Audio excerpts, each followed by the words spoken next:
মাত্র এক সপ্তাহের ব্যবধানে বড় অস্বস্তি শুরু হয়েছে নিত্যপণ্যের বাজারে। বেশিরভাগ সবজির দাম বেড়েছে কেজিতে 20 টাকা পর্যন্ত।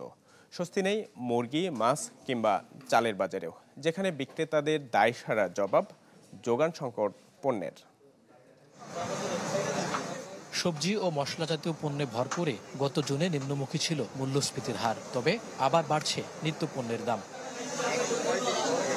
গেল এক সপ্তাহের ব্যবধানে প্রতি কেজিতে 20 টাকা পর্যন্ত বেড়েছে বেশিরভাগ সবজির দর, যা বিক্রি হচ্ছে 60 থেকে 80 টাকায়। কাঁচা মরিচের দাম কেজিতে 200 টাকা। বীজকান দিয়ে একটু কম ছিল, এখন অনেক দাম। এখন তো সবজি কিনাই এই আগের দামে চলে গেছে। কম দামের বাজারে করা যায়, ভালো খাওয়া যায়। দাম যদি বেশি হয় তো সমস্যা হবে।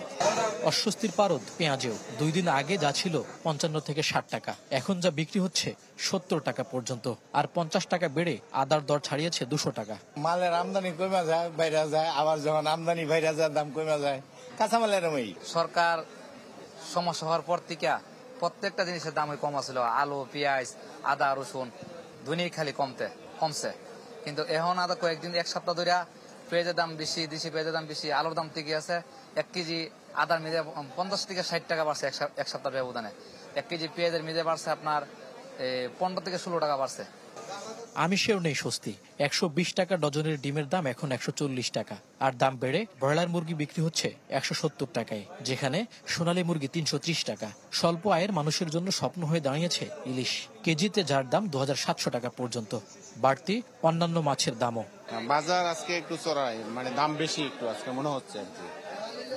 আপনার বেলে মাছ নিলাম 900 টাকা কেজি, আর কাতল মাছ নিলাম এটা হলো 400 টাকা কেজি। এখানে আছে হচ্ছে আপনার 700 গ্রামের মতো সাইজ, 1850।